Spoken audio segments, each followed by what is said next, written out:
Hello students, welcome to our channel. आज की video में हम लोग सोर्सेस ऑफ हिस्ट्री करने वाले हैं, जो है 9th एसएससी का हिस्ट्री का चैप्टर 1। इस चैप्टर में हम लोग ये करेंगे कि हमें हमारी हिस्ट्री एग्जैक्टली पता कहाँ से चलती है। अगर बात करूँ सोर्सेस की, तो सोर्सेस का मतलब होता है ज़रिया, यानी कि अगर आपको पास्ट इवेंट्स के बारे में पता चल रहा है, जहाँ पे आप रहे नहीं, जहाँ जिस सिचुएशन को आपने देखा नहीं, लेकिन वहाँ से कुछ आपको एविडेंस मिलता है और उस एविडेंस से आपको पता चलता है कि पास्ट में क्या क्या हुआ है, उस ज़रिए को बोला जाता है सोर्सेस। तो इस चैप्टर में हम सोर्सेस के अलग अलग टाइप्स करेंगे। ये चैप्टर स्टार्ट करने से पहले हम ये देख लेते हैं, जैसे कि आपके टेक्स्ट बुक में लिखा हुआ है कि हमारी इंडियन हिस्ट्री 3 पार्ट्स में डिवाइडेड है: एंशिएंट हिस्ट्री, मेडिवल हिस्ट्री और मॉडर्न हिस्ट्री। जब बात करते हैं एंशिएंट हिस्ट्री की, तो उसमें हम राजा महाराजाओं के बारे में बात करते हैं, जैसे कि चंद्रगुप्त मौर्य, रामायण, इन सब के बारे में बात करते हैं। जब बात करते हैं मेडिवल की, तो हम उसमें मुगल्स के बारे में ज़्यादा बात करते हैं, अफगानी के बारे में ज़्यादा बात करते हैं। और वहीं अगर बात करूँ मॉडर्न की, तो जो ब्रिटिश एरा था, जहाँ पे ब्रिटिश हम पे रूल कर रही थी, ब्रिटिश के रूल से लेके ब्रिटिश ने हमें इंडिपेंडेंस दिया, और इंडिपेंडेंस के बाद जो कुछ भी इंडिया में हुआ, उसको मॉडर्न हिस्ट्री कहा जाता है। तो हमारी जो इंडियन हिस्ट्री है वो 3 पार्ट्स में डिवाइडेड है। वहीं बात करूँ सोर्सेज की, तो सोर्सेज में सबसे फर्स्ट वाला पार्ट है आपका रिटर्न सोर्सेज। रिटर्न सोर्सेज का मतलब होता है जहाँ जो चीज़ लिखी पड़ी है, यानी कि जो चीज़ लिखी हुई है, उन लिखी हुई चीज़ों से आपको पता चल रहा है कि एग्जैक्टली उस टाइम पे क्या हुआ था। इसके भी बहुत सारे टाइप्स हैं, जैसे कि फर्स्ट है न्यूज़पेपर। जैसे कि आप देख सकते हो, डेली न्यूज़पेपर आता है, और डेली न्यूज़पेपर में डेली कौन सी भी कंट्री के किसी भी कोने में कोई भी अगर इवेंट हो रहा है, चाहे अच्छा हो बुरा हो, कैसा भी इवेंट हो रहा हो, उस न्यूज़पेपर में उसकी न्यूज़ छपती है, और हमें एग्जैक्टली डेट टू डेट पता चलता है कि भाई इस दिन में क्या हुआ था, कैसे हुआ था। और न्यूज़ वाले तो झूठी बात छापेंगे नहीं।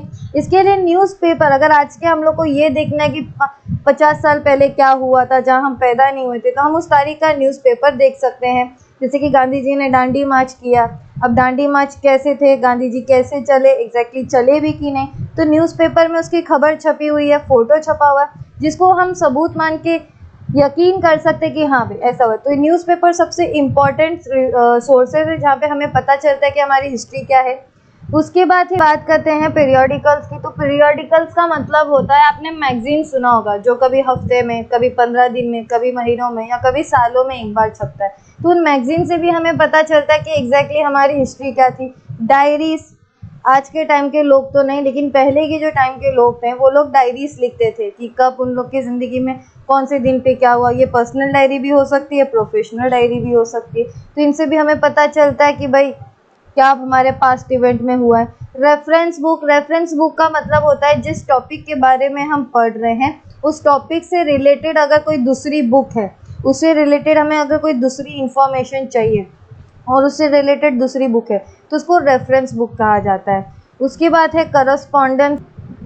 करस्पॉन्डेंस की बात करते हैं। करस्पॉन्डेंस का मतलब होता है जहाँ पे आपने लेटर सुना होगा, अगर पहले के ज़माने में टेलीफोन नहीं हुआ करता था, कुछ हुआ नहीं करता था, तो वहाँ पे एक बात अपनी एक बात दूसरों तक पहुँचाए कैसे, तो लोग लेटर्स लिखते थे।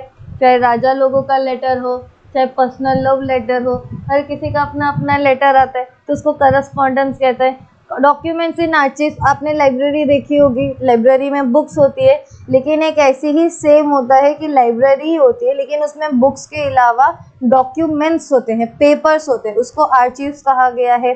गवर्नमेंट गैजेट्स, गवर्नमेंट गैजेट्स का मतलब होता है अगर किसी कोई रूल कर रहा है, डॉक्यूमेंट्स, जो गवर्नमेंट के डॉक्यूमेंट्स है, वो किसी से भी रिलेटेड हो सकता है, जैसे कि रोड बन रहा है, कोई अपना शपथ ले रहा है, ऐसे जो गवर्नमेंट के डॉक्यूमेंट्स होते हैं, उनको गवर्नमेंट गैजेट्स कहा जाता है। पोस्टेज स्टैम्प, पोस्टेज स्टैम्प मतलब होता है जब हम लेटर्स लिखते थे, जब हम एक जगह से दूसरी जगह लेटर्स भेजते थे, तो हम उसमें स्टैम्प चिपकाते थे। उस स्टैम्प के अंदर फोटोज होते थे, इंडिया का नाम होता था, इंडिया के कोई भी पर्टिकुलर चीज़ों का फोटो होता था। आगे हम डिटेल में इसके बारे में पढ़ेंगे। तो पोस्टेज स्टैम्प से भी हमें पता चलता था कि भाई कौन से टाइम में, कौन से पीरियड में कौन सी चीज़ ज़्यादा इम्पोर्टेंट है। उसके बाद है इंसाइक्लोपीडिया। इंसाइक्लोपीडिया का मतलब होता है एक ऐसी बुक जहाँ पे कब, कहाँ, कैसे, क्यों, इन सब का जवाब मिलता है, चाहे वो किसी भी रिलेटेड टॉपिक से रिलेटेड हो। आपको अगर ऐसी बुक है जहाँ पे आपको कब, कहाँ, क्यों, कैसे का जवाब मिल रहा है तो उसको इंसाइक्लोपीडिया कहते हैं। तो ये सारी जो चीज़ें हमें रिटन सोर्सेस में आती हैं जहाँ हमें हमारे पास्ट इवेंट्स के बारे में पता चलता है। वहीं अगर बात करूँ आगे, तो न्यूज़पेपर जो होता है, न्यूज़पेपर को कहा गया है fourth pillar of democracy. Fourth pillar of democracy इसके इसीलिए कहा गया है क्योंकि लोगों को पता चलता है उनके कोने कोने की खबर, यानी कि लोगों को पता चलता है कि कंट्री में कब क्या हो रहा है, कैसे हो रहा है, सच्ची घटना यानी कि एक ट्रुथ वाली इंफॉर्मेशन है, लोगों को पता चलती है, जिससे लोग कनेक्ट कर पाते हैं अपने कंट्री और बाहर की कंट्रियों में भी। वहीं चलो बात करते हैं अभी न्यूज़पेपर की। न्यूज़पेपर में क्या होता है? न्यूज़पेपर में डेली न्यूज़ छपती है। किस टाइप की न्यूज़ छपती है? National, international, politics, arts, sports, literature और सोशल और कल्चरल अफेयर। हर टॉपिक का अपना एक पेज होता है। हमें न्यूज़पेपर में हर तरह की इंफॉर्मेशन मिलती है और डेली मिलती है। तो न्यूज़पेपर बहुत ही इम्पोर्टेंट होता है ह्यूमन लाइफ में, क्योंकि जो लोग न्यूज़पेपर पढ़ते हैं वो आने वाले टाइम से और प्रेजेंट टाइम से कनेक्टेड होते हैं। अब न्यूज़पेपर में भी बहुत सारे एडिशन से अलग अलग टाइप्स होते हैं, जैसे कि वहाँ पे होता है डेलीज। डेलीज का मतलब होता है जो डेली न्यूज़पेपर आते हैं। वीकलीज हफ्ते भर में आते हैं। हर पॉलिटिकल पार्टी अपने महीने महीने का कच्चा चिट्ठा देती कि इस महीने हमने क्या काम किया, कैसे काम किया। एनुअल मैगजीन पूरे एक साल भर में कंट्री कैसी थी, क्या क्या हुआ, ग्राफ बताती है, प्रमोशन हुआ कि डिवोशन हुआ। तो इन सबको कहा जाता है प्रिंट मीडिया। प्रिंट मीडिया यानी कि जहाँ पे खबर छपी जाती है। वहीं बात करूँ, कुछ न्यूज़पेपर बहुत इंपॉर्टेंट भी होते हैं, जैसे कि बहुत इम्पोर्टेंट अगर कोई इवेंट है, चाहे हमारी आज़ादी का हो, चाहे कोई सरकार बन रही हो, ऐसे जो इम्पोर्टेंट इवेंट्स होते हैं, हमें वहाँ पे भी पूरी इन्फॉर्मेशन मिलती है कि एग्जैक्टली क्या चीज़ हो रही है। इसके लिए न्यूज़पेपर इम्पॉर्टेंट है। उसके बाद आता है प्रेस ट्रस्ट ऑफ इंडिया। ये जो प्रेस ट्रस्ट ऑफ इंडिया है यानी कि पीटीआई, इस चैप्टर में आपका इम्पॉर्टेंट है। इसका काम क्या होता है? इसका काम ये होता है कि जो न्यूज़पेपर की एजेंसीज होती है, यानी कि जहाँ से न्यूज़पेपर छपते हैं, उन न्यूज़पेपर की एजेंसीज को इंफॉर्मेशन का देने का काम ये पीटीआई करती है। यानी कि ये जो पीटीआई है, प्रेस ट्रस्ट ऑफ इंडिया, ये इंफॉर्मेशन कलेक्ट करती है, उनके स्टडी करती है, उनके आर्टिकल्स बनाती है, फोटोग्राफ, रिपोर्ट जो भी हो, वो सारी चीज़ें कलेक्ट करके ये न्यूज़पेपर एजेंसी को देती है। और न्यूज़पेपर एजेंसी का काम होता है कि उसको छापे और लोगों तक वो इन्फॉर्मेशन पहुंचाए। अगर बात करूँ 1990s की, तो जो पीटीआई थी उन्होंने सैटेलाइट ब्रॉडकास्ट टेक्नोलॉजी भी स्टार्ट कर दी। तो ये बहुत इम्पोर्टेंट है हमारे written source of history of India के लिए। वहीं बात करूँ पोस्टेज स्टैम्प, जैसे कि आप देख सकते हो यहाँ पे फोटोज हैं। पोस्टेज स्टैम्प का मतलब होता है जैसे कि हम कोई लेटर लिख रहे हैं और लेटर लिखने के बाद हम किसी को भेज रहे हैं, तो स्टैम्प बहुत इंपॉर्टेंट फैक्टर होता था। तो जो स्टैम्प होता था वो हमेशा चेंज होता रहता था, यानी कि जैसे जैसे साइज, कलर, जैसे कि हर दिन जाता था, हफ्ते होते थे, स्टैम्प क्या होते थे, चेंज होता है, यानी कि हर दिन कुछ इंपॉर्टेंट इवेंट होता था, उससे रिलेटेड वो लोग चेंज करते। इसके आज के टाइम पे देखोगे आप गूगल, जो गूगल का ड्यूडल है, अगर वुमेंस डे है तो वुमेन, कुछ और इम्पोर्टेंट किसी का डे है या फिर किसी का अब बड़ी हस्ती का बर्थडे है या उनका डेथ एनिवर्सरी है, तो गूगल अपना ड्यूडल चेंज कर देता है ताकि वो उसको क्या कर सके, इम्पोर्टेंस दे सके। वैसे ही स्टैम्प भी होते हैं जहाँ वो लोग अपने स्टैम्प को क्या करते हैं, चेंज करते हैं। अगर बात करूँ स्टैम्प की, तो मेनली वो लोग कौन से थीम में ज़्यादा फोकस करते हैं? Political leaders, flowers, animal, birds, event. Event का मतलब अगर आज़ादी मिली कहीं पे या फिर कुछ स्पेशल इंडिया में कोई मेहमान आया या कुछ ऐसा। उसके बाद अगर किसी चीज़ की सिल्वर, गोल्डन या डायमंड जुबली, यानी कि किसी को 50, 100, 25 साल हो गए किसी चीज़ को, तो ऐसे जो इम्पॉर्टेंट फैक्टर्स है उसको क्या करते हैं, पोस्टेज में दिखा के स्टैम्प में उसको प्रिंट करके उसकी इम्पोर्टेंस को बढ़ाते हैं। वही आपके टेक्स्ट बुक में कॉलम भी दिया गया है जल कूपर के बारे में।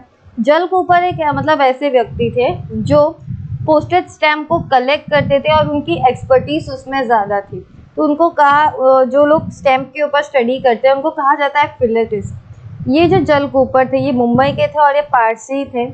इन्होंने सिर्फ इंडियन लेवल नहीं बल्कि इंटरनेशनल लेवल में भी अपने स्टैम्प में काफ़ी ज़्यादा एक्सपर्टीज़ को क्या किया है, बढ़ाया है। इसके लिए इनके एक स्टैम्प है जहाँ पे इनकी फ़ोटो और इनके कलेक्शन ऑफ स्टैम्प यानी कि जो इनकी एक्सपर्टीज़ है उसको दिखाया गया है। वहीं बात करते हैं मटेरियल सोर्स। मटेरियल सोर्स का मतलब होता है जो चीज़ हमें हम जैसे हाथ लगा सकते हैं, जिसको हम देख सकते हैं, जैसे कि उसमें आता है कॉइन्स।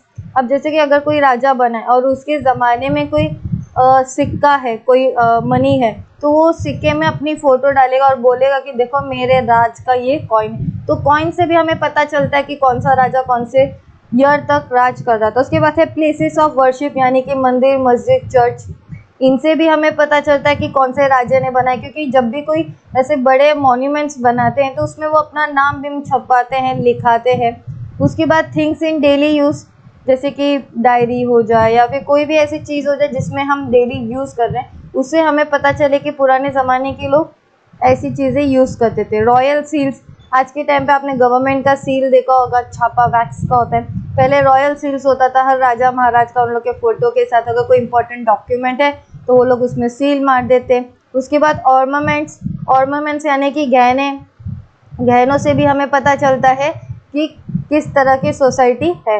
म्यूज़ियम तो आप सब जानते ही हो, म्यूज़ियम में जानवर, कपड़े, बर्तन, हर चीज़ को संभाल के रखा गया है, जिससे हम फेस टू फेस देख सके कि एग्जैक्टली उस टाइम के लोग कैसी चीज़ें यूज़ करते हैं। क्लोथिंग यानी कि कपड़े, पहले के लोग कुर्ता पजामा पहनते थे, फिर जीन्स पहनने लगे, तो जो ट्रांजिशन हो रहा है उन सबको भी हम लोग पढ़ सकते हैं। मॉडर्न आर्किटेक्चर यानी कि बिल्डिंग्स जो बनाई जाती है, ऑफिसेस बनाई जाती है, घर बार बनाई जाती है, कोई भी ऐसे आर्किटेक्चर और बनाई गई हैं, तो इन सबको क्या कहा जाता है? मटेरियल सोर्सेज, यानी कि ये सब भी एक ज़रिया है जिससे हमें हमारी हिस्ट्री के बारे में पता चलता है। उसके बाद बात करते हैं कॉइन्स की। कॉइन हमें बहुत ही इम्पोर्टेंट फैक्टर है जो हमें एग्जैक्टली बताता है कि हमारी कंट्री में कब कौन सी चीज़ इम्पोर्टेंट थी। जो कॉइन बनाने का मेन हेडक्वार्टर है रिजर्व बैंक ऑफ इंडिया, ये होता है मुंबई, और आरबीआई है जो ये सब कॉइन या नोट्स को छापती है। बात करूँ 1950 से, तो 1950 से लेके अब तक आप देखोगे कि कॉइन्स के शेप से या डिज़ाइन के हमेशा चेंज होते रहते हैं। एक्चुअली जो कॉइन पैसा होता है वो लोगों के लिए काफ़ी ज़्यादा इंपॉर्टेंट होता है, कोई भी अपना पैसा छोड़ना नहीं चाहेगा और ये हर किसी के पास होता है। तो अगर गवर्नमेंट को किसी तरह का कोई इंपॉर्टेंट मैसेज को बताना है, कन्वे करना है लोगों तक, तो वो क्या करेंगे? कॉइन्स में उस चीज़ को छाप देंगे ताकि लोगों को उसके इम्पोर्टेंस के बारे में पता चले। इसके लिए कॉइन भी बहुत ही इंपॉर्टेंट फैक्टर है। उसके बाद आता है म्यूज़ियम। म्यूज़ियम आप जानते हो कि हर इसमें एक हेरिटेज होता है। इस म्यूज़ियम में क्या होता है? उस म्यूज़ियम में हमें पता चलता है, चाहे पैसे हो, बर्तन हो, कपड़े हो, हथियार हो, जानवर हो, कुछ भी हो, ये सारी जो चीज़ें होती है म्यूज़ियम में सब कुछ संभाल के रखा जाता है, उन्हें कलेक्ट करके रखा जाता है और हमें मौका दिया जाता है कि हम उनके बारे में देखें और उनके बारे में सोचें। उसके बाद आते हैं सोर्सेज, जैसे कि रिटर्न सोर्सेज में थे। उसके बाद आते हैं ओरल सोर्सेज। ओरल सोर्सेज का मतलब होता है मुंह से बोली हुई। अब जब कोई मुंह से कोई चीज़ बोलता है तो उसमें भी हिस्ट्री के बारे में पता चलता है, जैसे कि फोल्क टेल्स, फोल्क सॉन्ग, यानी कि जब भी हमारी जो दादा विदा होते हैं जो अपने गांव की, अपने लोगों की कहानी बताते हैं या अपने गाना गाते हैं अपने गांव को लेके, अपने लोगों को लेके, तो इनसे भी हमें पता चलता है कि भाई एग्जैक्टली उस टाइम पे लोग क्या सोचते थे, वहाँ की सोसाइटी कैसी थी, वहाँ का साइकोलॉजी कैसा था। तो यहाँ पे क्या होता है, अगर अपने मुंह से कोई चीज़ बोली, चाहे गा के, गाना गा के या फिर बोल के, कहानी में, किसी भी रूप में, तो उसको क्या बोला जाता है? Oral sources. उसके बाद है ऑडियो विजुअल सोर्सेज। ऑडियो का मतलब होता है सुनना, विजुअल का मतलब होता है देखना। तो ऑडियो विजुअल में आता है टेलीविज़न। टेलीविज़न में हम क्या देखते हैं? फिल्म्स, यानी कि फिल्म्स में भी हमें पता चलता है कि हमारे पहले सोसाइटी कैसे थी, क्योंकि वो लोग उन सारी चीज़ों को हाईलाइट करते हैं जिस ज़माने की वो लोग फिल्म्स बनाते हैं। इसके आज के टाइम पे जो हिस्टोरिकल फिल्म्स बनती है तो उसमें आपको कोई जीन्स पैंट पहनते हुए नहीं दिखाई देगा, तो वो वही कपड़े पहन के दिखाई देंगे जो उस टाइम के लोग पहनते हैं। तो फिल्म्स भी एक इम्पॉर्टेंट सेक्टर है जहाँ पे हमें पता चलता है कि एग्जैक्टली हमारे पास्ट इवेंट में लोग कैसे और क्या रहते थे। जैसे कि फिल्म्स की बात की तो उसमें आता है films and television institute of India, FTII। इसका आपका लोगो भी दिख रहा है। ये गवर्नमेंट ने स्टार्ट किया था 1960 में। इसको मेन स्टार्ट इसीलिए किया गया था, यानी कि हमारी जो पब्लिक है, जो पॉपुलेशन है, उनके प्रति कुछ इन्फॉर्मेशन को फैलाना, क्योंकि बहुत सारे लोग अनपढ़ थे, पढ़ लिख नहीं पाते थे। तो अगर गवर्नमेंट लिख लिख के कुछ कन्वे भी करेगी तो लोग उसको पढ़ या समझ नहीं पाएंगे, लेकिन अगर वो देखेंगे, सुनेंगे तो लोगों को ज़्यादा जल्दी समझ में आएगा। इसके लिए चाहे पॉलिटिकल हो, सोशल इशू हो, आर्ट हो, स्पोर्ट्स हो, कल्चर हो, कोई भी टॉपिक हो, उसकी छोटे छोटे फिल्म्स, डॉक्यूमेंट्रीज बनाती थी और उनका काम क्या होता था, लोगों तक उनके मैसेज को पहुंचाना, जिससे लोगों में क्या हो, इन्फॉर्मेशन फैले। तो ये हमारे सारे सोर्सेज थे। अगर बात करूँ आज की 21st सेंचुरी की, तो हमारे जो सोर्सेज है वो काफ़ी ज़्यादा बदल रहे हैं। हम बहुत ही ज़्यादा क्या हो रहे, चेंज हो रहे। जिसकी पहले हम लोग लैंडलाइन को यूज़ करते थे, आज के टाइम पे हम लोग पर्सनल मोबाइल फ़ोन यूज़ करते हैं। मोबाइल फ़ोन में भी हम वीडियो कॉलिंग कर सकते हैं, सब कुछ रिकॉर्ड कर सकते हैं। तो हमारी क्या हो रहा है, हमारी जो सिचुएशन है, हमारे जो ट्रांजिशन है, वो सारी चीज़ें चेंज हो रही। तो हिस्ट्री को पढ़ना क्या हो रहा है, अभी आसान हो रहा है एज़ कम्पेयर टू पहले, क्योंकि इस बार इंफॉर्मेशन कलेक्ट करने के बहुत ज़्यादा ज़रिए हैं और लोगों को बड़ी आसानी से सारी हिस्ट्रीज़ के बारे में पता चल जाता है। तो हमारा ये वाला चैप्टर यहीं पे ख़त्म होता है। Thank you for this lecture, thank you for this video.